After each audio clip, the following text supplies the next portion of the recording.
Hi everyone, and welcome to my channel where you can sometimes learn something. My name is George Schlacek and I've been flying drones for about 2 years. It's not a long time, but if you're new to flying or if you've lost interest because something happened or your drone game has stagnated, perhaps my experience can help you get traction. I have identified 5 areas that can make a huge difference. 1. Get up early and don't be afraid of cold and rough terrains in order to find the best light. Well, it's a Saturday morning, it's cold, it's minus 10 degrees or something like that, which isn't really that terrible, but when you're going out to fly a drone, you know it's gonna be hard because you can't really control the sticks with your gloves on. I mean, I got mittens for riding the bike. I am in the market for a thin pair of gloves that I can use while I'm flying the drone, but at the moment I'm just doing it with my bare hands. It gives me way better feel.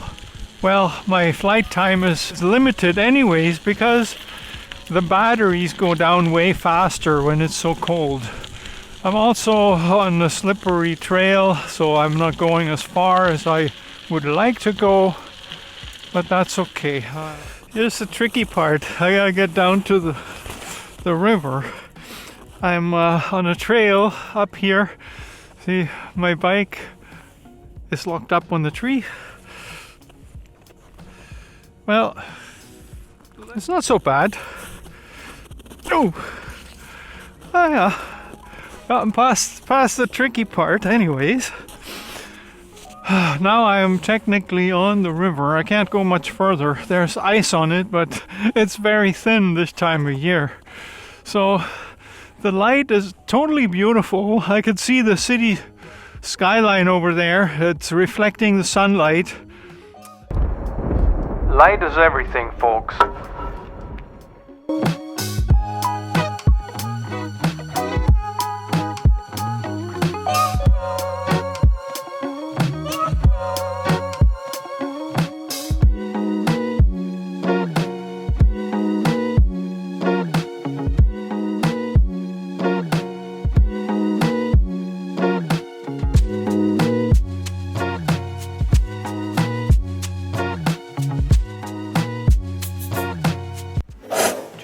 Your footage might be in 4K, but it's worth learning everything you can about how you can edit it to make it look even better. Get a good editing program and learn how to use it. I got a video clip here that I recorded this weekend. It shows what we call the Capilano Bridge here in Edmonton. Now I'm going to edit this clip to get the most out of it. The first thing I do is I go into the General Video Inspector and I stabilize it and I click the rolling shutter as well. That way everything's going to look as smooth as possible. Takes a while to process it, but in the meantime I can click on balance the color and right away you can see that it came out a little bit brighter. Now the method this is using right now is automatic. There are other options here.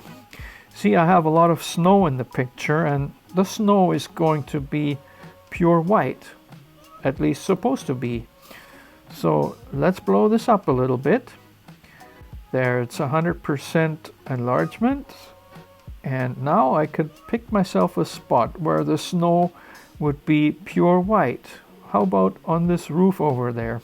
I will click on white balance and there's a dropper that shows up. So now I just have to go to a spot that I picked. See, here's the dropper, there's the roof. Click, and right away my white balance looks good. Now let's go back to fit the picture into this little window here. And I'm quite happy with the colors. I find they really came out good.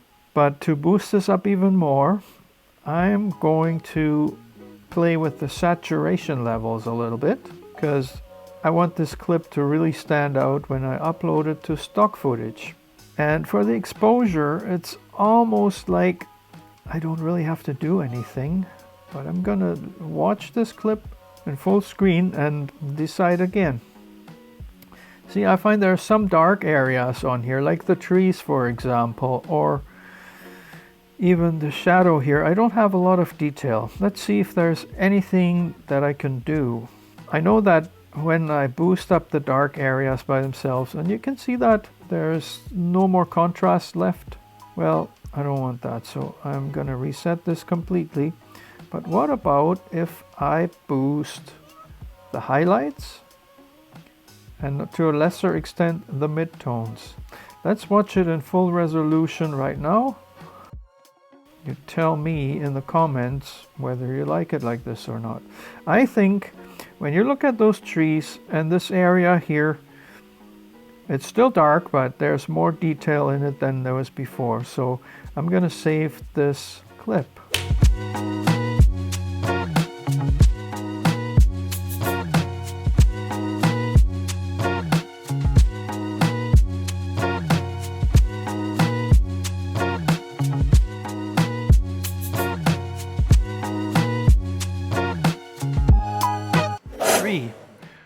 Don't get obsessed with having the best drone and spend thousands of dollars. A mini drone weighs less than 250 grams and therefore doesn't require you to have a license in most places. That's a huge advantage. Use it to the max.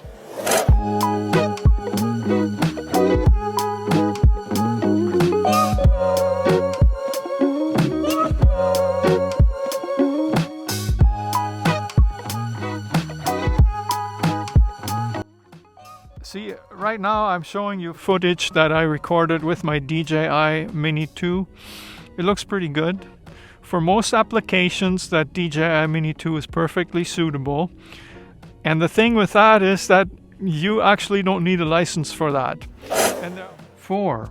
If at some point you do upgrade to a heavier and more capable drone, why not go all the way and learn all you can? I have begun kind of intensive study for the Advanced Canadian Drone exam, and I want to share a few things that I learned in the process. Like, there are some tools that'll help with the exam. One of them is an app that's called Flight Ready. However, that app costs $189, so I've been holding off on that. But all the materials, like the flight rules, the aviation handbook, and all of this stuff is available online through Transport Canada. So all you have to do is Google for it, but even easier, there's a YouTube channel by Don Joyce, also known as Don Drones On. If you punch that into the YouTube search, it'll come up. And this guy, I'm incredibly grateful to this guy. He's got a series of videos out that basically covers everything that you need to know, including the preparation for the flight review, the rules, the knowledge requirements, everything.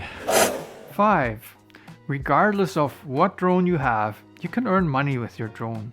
It's easy to submit your footage to stock agencies, and even easier to upload it to Wirestock. And that is a site where anybody can upload their photographs and videos, and they then submit it to a number of stock photography agencies where they be put up for sale, and they collect a commission when the sale happens. Okay, I'm just going to show you really quick how to upload your footage onto Wirestock. See, when you open up your profile in Wirestock, which you have to sign up for, obviously, you'll have this display bar. There's a link to your portfolio. There's mine. There's a bunch of videos on it, mostly drone footage, some other stuff. Then there's a dashboard, which has how much your earnings are. And since I'm fairly new at this, my earnings are at $5, which is actually the bonus. Images, well, I don't have any, but videos. As you can see, you have the option of uploading via an app, which is called FTP, or what I've done so far, you just upload. Click on this one, and now you get to choose whatever video you want to pick here. So this is a desktop and the file is called River. And I'm going to pick the clip that I called River01. Click on it, upload. And now, depending on how big this file is, it'll take a couple of minutes or so to upload. See, it's going to pop up there any minute. There it is, see? Now I have to make sure I select this picture. And I want to use it for commercial stock footage because that is probably going to get more money.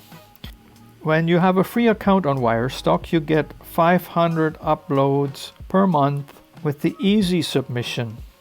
With the easy submission, all you have to do is add in specific details such as city, landmark, food or plant name to increase discoverability.